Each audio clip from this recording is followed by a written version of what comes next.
Bonjour à tous et bienvenue à Catch Club.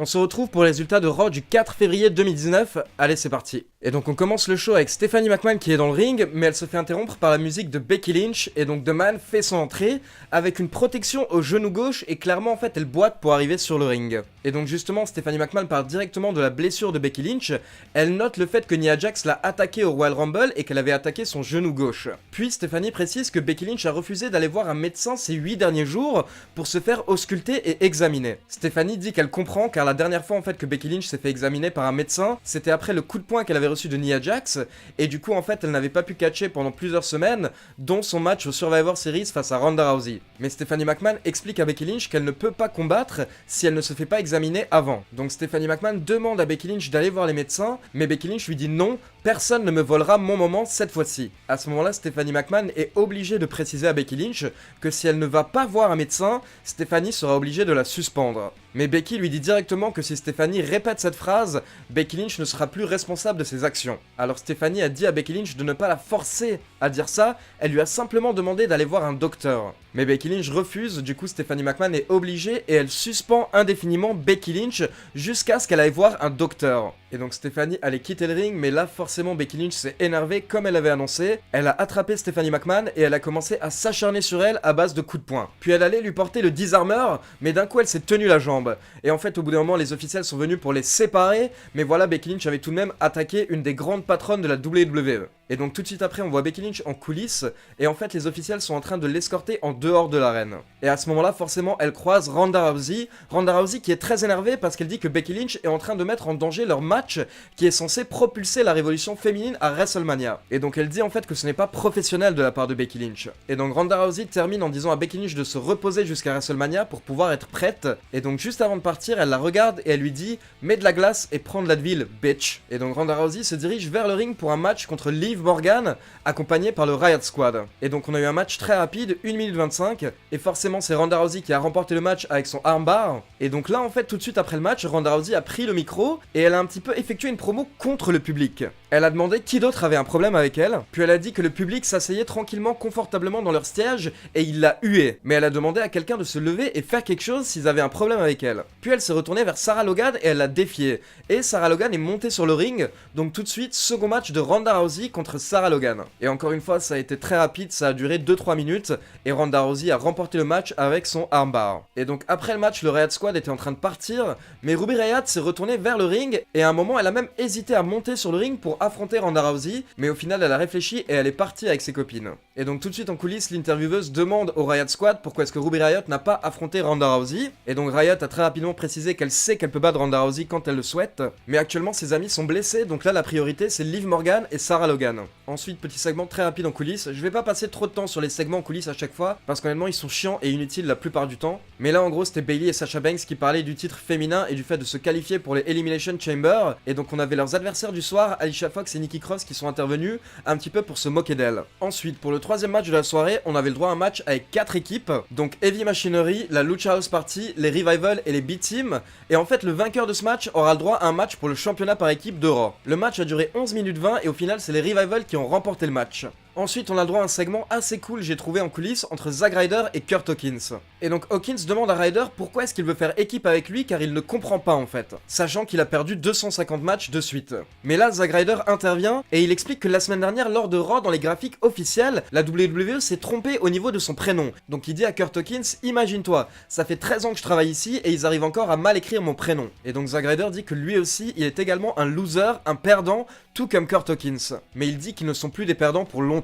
Il ajoute que Kurt Hawkins et lui, à l'époque, étaient les plus jeunes champions par équipe de toute l'histoire. Et à ce moment-là, Zack Ryder promet à Kurt Hawkins qu'ils vont mettre fin à sa losing streak ensemble. Honnêtement, je trouvais ça un petit peu dommage, dans le sens où j'aurais vraiment aimé que Kurt Hawkins mette fin à sa losing streak tout seul, mais au final, cette storyline avec Zack Ryder peut peut-être être intéressante, et surtout relancer les deux, sachant que moi j'aime beaucoup les deux catcheurs, alors pourquoi pas. Alors ensuite on voit Kurt Angle qui se dirige vers le ring et plusieurs catcheurs qui viennent le saluer avant ça. Donc pour info en fait, Kurt Angle va sur le ring pour parler de sa carrière et de son statut actuellement, et donc en fait on s'attendait à ce qu'il annonce sa retraite. Et donc Kurt Angle va sur le ring et il commence à faire un speech sur sa carrière, et donc il dit qu'il a pu battre beaucoup de personnes, mais il y a une personne qu'il ne peut pas battre, c'est le temps en fait, c'est Mère Nature. Mais à ce moment là en fait Kurt Angle se fait interrompre par Baron Corbin qui se moque de Kurt Angle et qui lui dit de terminer rapidement son speech. Il dit que lui personnellement il ne souhaitait pas revoir Kurt Angle de retour dans un ring à la base, et qu'actuellement Kurt Angle n'est plus que l'ombre de lui-même. Mais tout ça au final énerve Kurt Angle qui lui dit de venir le rejoindre sur le ring. À ce moment là en fait Drew McIntyre fait son entrée et il dit que Kurt Angle était prêt à prendre sa retraite il y a quelques minutes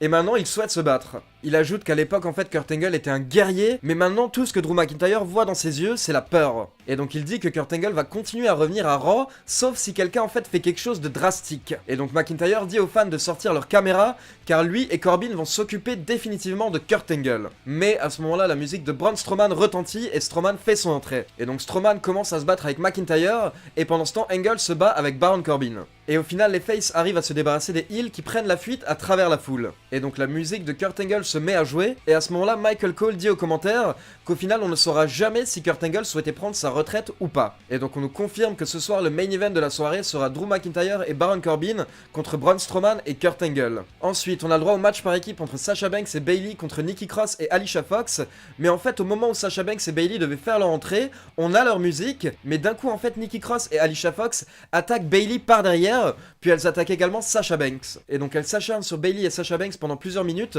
jusqu'à ce que les officiels les séparent, et au final on a le droit au match par équipe. Et donc voilà, forcément c'était compliqué pour Banks et Bayley vu qu'elles venaient de subir une attaque, mais au final Bayley a réussi à porter un petit paquet sur Alicia Fox pour la victoire. Ensuite petit segment en coulisses où on voit Apollo Crews parler de Kurt Angle et de la grande carrière qu'il a eue, mais à ce moment là il se fait interrompre par Drake Maverick et Rezar. Et donc Drake Maverick dit qu'il n'y a aucune chance que Kurt Angle remporte le match ce soir, et à ce moment là Crews se moque de Drake Maverick en demandant à Rezar comment est-ce qu'il s'occupe de sa poupée, est-ce qu'il la tient en fait avec des fils. Et donc Rezar allait attaquer Apollo Crews, mais Drake Maverick le retient et il dit que Crews est tout simplement triste parce que son héros olympique va le lâcher encore une fois. Alors ensuite on va passer très rapidement sur ce segment, donc on a eu le droit à l'entrée de Road Dogg qui a fait son petit speech puis qui a présenté Jeff Jarrett. Et donc encore une fois les deux ont chanté leur chanson With My Baby Tonight, cette chanson que absolument personne ne connaît, même les fans de catch comme moi qui regardaient déjà le catch il y a 25 ans, honnêtement on connaît pas les paroles et on souhaite pas entendre cette chanson, mais on dirait que c'est une blague en coulisses, en fait les officiels aiment voir Jeff Jarrett et Road Dogg la chanter. Et donc au bout de 1 minute voire plus après qu'ils aient commencé la chanson,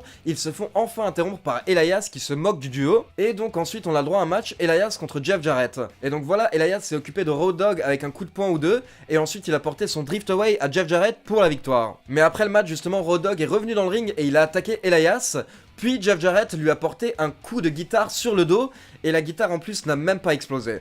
Honnêtement le segment était vraiment moyen, c'était vraiment très brouillon. Je ne sais pas vraiment si c'est très utile en fait que d'amener Road Dogg et Jeff Jarrett à la télé, et à côté de ça en fait ça n'apporte pas grand chose à Elias. Alors ensuite encore une fois un segment en coulisses, donc très court cette fois-ci, en fait on a Natalya qui est assise sur une chaise, et donc Dana Brooke arrive derrière pour s'excuser encore une fois de leur défaite par équipe la semaine dernière.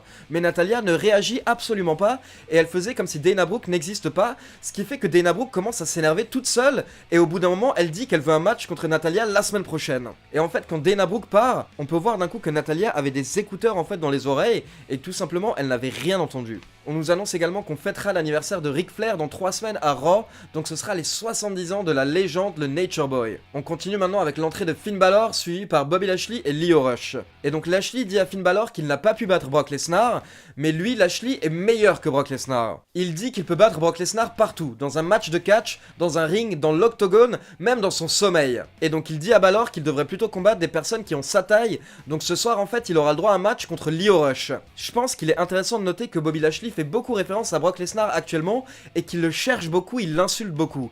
J'espère que la WWE va enfin nous offrir le match Bobby Lashley contre Brock Lesnar et qu'en fait on est actuellement en train de vivre les débuts de la rivalité, Bobby Lashley qui plante les graines. Et donc Bobby Lashley ajoute que si Finn Balor le divertit assez ce soir, alors par la suite il aura peut-être le droit à un match pour le titre intercontinental. Et enfin, juste avant le début du match, Bobby Lashley attaque Finn Balor. Et donc 6ème match de la soirée, Finn Balor contre Lio Rush.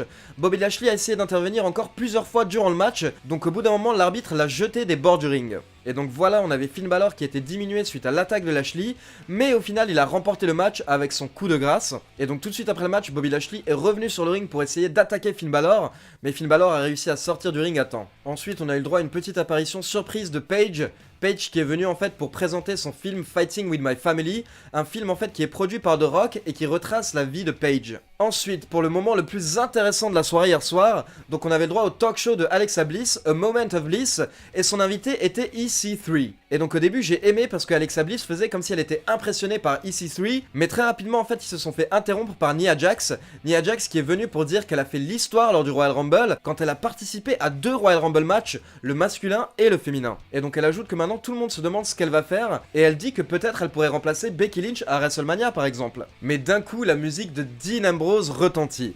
Donc comme vous le savez, je vous en ai parlé hier dans les news, mais apparemment Dean Ambrose va prochainement quitter la WWE, c'est la fédération elle-même qui l'a confirmé. Donc justement, c'était intéressant de voir si on allait voir Dean Ambrose à Raw, et de quelle manière il allait être utilisé. Pour rappel, la semaine dernière, Nia Jax lui avait porté un coup d'avant-bras et l'avait jeté du ring. Et donc Ambrose très rapidement dit qu'il ne souhaite pas interrompre A Moment of Bliss, mais il a quelque chose à dire à Nia Jax. Il dit que c'est évident en fait que Nia Jax a flashé sur lui et qu'elle a un coup de foudre. Et il ajoute que ce n'est pas la première femme à avoir un problème avec son magnétisme sexuel. Honnêtement, c'était énorme, Dean Ambrose était à mourir de rire hier soir pendant son speech.